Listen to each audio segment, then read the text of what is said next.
Hello viewers, আসসালামু আলাইকুম। Pizza খেতে ইচ্ছে করলে হয়তো আমরা রেস্টুরেন্টে চলে যাই, নয়তো বাসায় অর্ডার করে খাই। কারণ অনেকের কাছেই পিৎজা বানানোটা বেশ ঝামেলার, কিন্তু আমার কাছে পিৎজা বানানোটা একদম সহজ। গত 5 থেকে 6 বছর আমি ঠিক এভাবেই পিৎজা বানিয়ে আসছি, এবং যেটা খেতে রেস্টুরেন্টের চাইতেও অনেক বেশি মজাদার। আমি এই পিৎজাটা একদম ফাঁকিবাজি স্টাইলে বানিয়ে থাকি। সামান্য কয়েকটা উপকরণ আর মাত্র 15 থেকে 20 মিনিটেই এই পিৎজাটা তৈরি করে নেওয়া যায়। এই পিৎজাটা খেতে আমার বাসার সকলেই বেশ পছন্দ করে, আর আমি হুটহাট করেই এই পিৎজাটা বানিয়ে থাকি।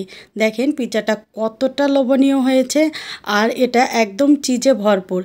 বাসায় হঠাৎ করে মেহমান চলে আসলে এরকম একটা পিৎজা বানিয়ে আপনি কিন্তু খুব সহজেই আপ্যায়ন করতে পারবেন। আর এটা খেতে কিন্তু খুবই মজার। দেখেন এখানে পিৎজার দুটো সাইড কত ভালোভাবে কুক হয়েছে, একটুও পুড়ে যায়নি। আর এটা খেতে কতটা লোভনীয় তা আপনারা বাসায় একবার না করলে কিন্তু বুঝতেই পারবেন না। আর এভাবে করে যদি পিৎজা বানিয়ে বাচ্চাদের টিফিনে দিয়ে দিতে পারেন তাহলে তো কোনো কথাই নেই। তো ভিউয়ার্স, চলেন মূল রেসিপিটি শুরু করি। আর রেসিপিটি শুরু করার পূর্বে রিকোয়েস্ট থাকবে অবশ্যই একটি লাইক দিয়ে দিবেন। এখানে আমি 3 পিস ব্রেড নিয়েছি। এটার মধ্যে এখন দিয়ে দিচ্ছি একটা ডিম। ডিম দিয়ে তারপরে এখানে দিয়ে দিচ্ছি হাফ কাপের থেকে একটু বেশি সুজি। এখানে কিন্তু আমি কাঁচা সুজি ব্যবহার করেছি। তারপরে এখানে দিয়ে দিচ্ছি স্বাদ মতো চিনি। যে যতটা মিষ্টি খেতে পছন্দ করেন সেই অনুযায়ী চিনিটা এখানে অ্যাড করবেন। আর খুব সামান্য লবণ দিয়ে দিলাম। এখন এখানে নর্মাল তাপমাত্রার 1 কাপ দুধ নিয়েছি। এই 1 কাপ দুধই আমি ব্রেডের উপর খুব আস্তে আস্তে করে ছড়িয়ে দিব। 1 মিনিটের মধ্যেই দেখা যাবে যে ব্রেড একদম নরম হয়ে গিয়েছে। তখন সবগুলো উপকরণ আমি খুব ভালোভাবে মিশিয়ে নিব। তো এখানে আমার সবগুলো উপকরণ খুব ভালোভাবে মেশানো হয়ে গিয়েছে। এখন আমি এই মিশ্রণটা ঠিক 10 মিনিটের জন্য রেস্টে রেখে দিব। এখানে রেস্টে রাখাটা কিন্তু খুবই জরুরি। তো এটাকে রেস্টে রেখে আমি মুরগির মাংস রেডি করে নিব। আমি এখানে মুরগির বুকের মাংস একদম ছোট ছোট টুকরো করে কেটে নিয়েছি।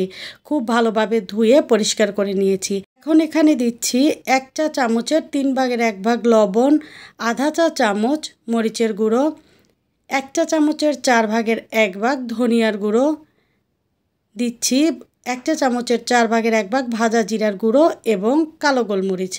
আর এখানে দিয়ে দিচ্ছি 1 চা চামচ সয়া সস। এখন সবগুলো উপকরণ আমি খুব ভালোভাবে মিশিয়ে নিব।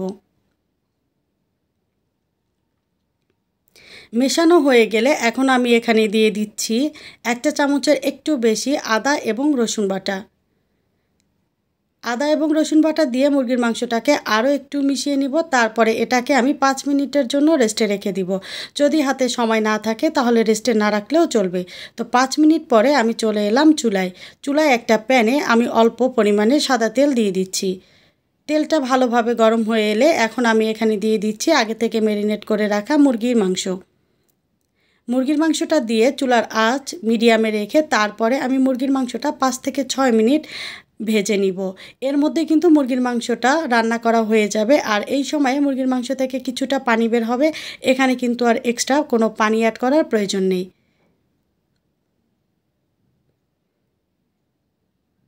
তো ভিউয়ার্স, দেখেন এখানে কিন্তু মুরগির মাংসটা খুব ভালোভাবে সিদ্ধ হয়ে গিয়েছে।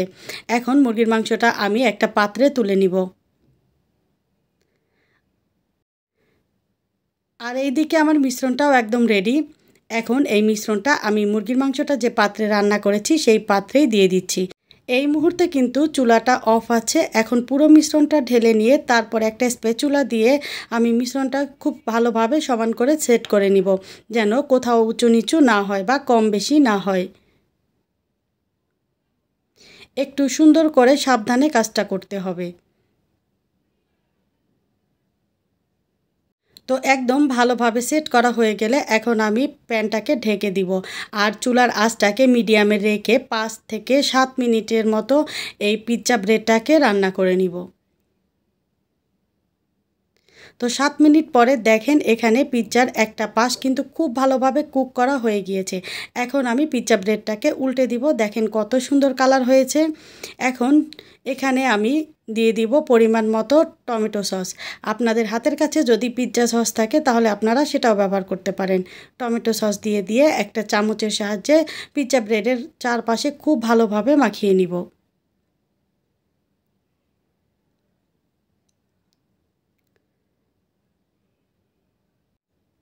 সস ভালো করে দেয়া হয়ে গেলে এখন আমি এখানে দিয়ে দিচ্ছি মোজারেলা চিজ। এটা আমি আগে গ্রেট করে রেখেছিলাম। পিৎজা ব্রেডের চারপাশে খুব ভালোভাবে ছড়িয়ে দিব।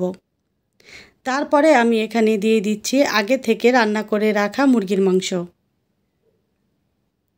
মুরগির মাংসের টুকরোগুলো কিন্তু খুব ভালোভাবে চারপাশে ছড়িয়ে দিতে হবে।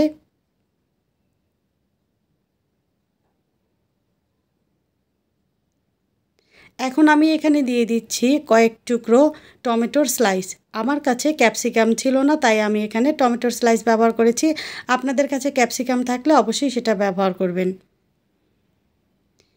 এখন দিয়ে দিচ্ছি রিং করে কেটে রাখা কিছু পেঁয়াজ।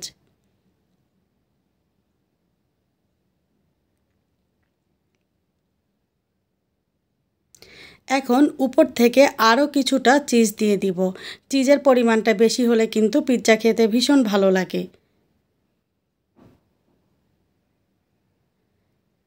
তো এখন সব কিছু দেয়া হয়ে গেলে আমি এখানে দিয়ে দিব অরিগ্যানো।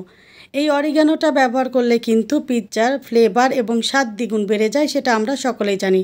আর আপনাদের কাছে যদি অরিগ্যানোটা না থাকে তাহলে এটা ব্যবহার না করলেও চলবে, খুব একটা খারাপ লাগবে না খেতে। এখন চুলাটাকে আবার অন করে দিয়ে 5 মিনিটের মতো আমি এটাকে রান্না করে নিব। ব্যাস, দেখেন আমার পিৎজাটা একদম রেডি। দেখতে কতটা লোভনীয় লাগছে তা আপনারা দেখে বুঝতে পারছেন। আর এটা খেতে কিন্তু রেস্টুরেন্টের পিৎজার থেকে আমার কাছে অন্তত অনেক বেশি মজাদার। তো ভিউয়ার্স, আজকের পিৎজা রেসিপিটি যদি আপনাদের কাছে ভালো লেগে থাকে তাহলে অবশ্যই লাইক, কমেন্ট এবং শেয়ার করে দিতে ভুলবেন না প্লিজ। আর যারা প্রথমবার আমার রেসিপিটি দেখছেন চাইলে চ্যানেলটা সাবস্ক্রাইব করে পাশে থাকা বেল আইকনের অল অপশনটি সেট করে নিতে পারেন। দেখা হবে পরবর্তী কোনো রেসিপিতে। ততক্ষণ পর্যন্ত ভালো থাকবেন। আল্লাহ হাফেজ।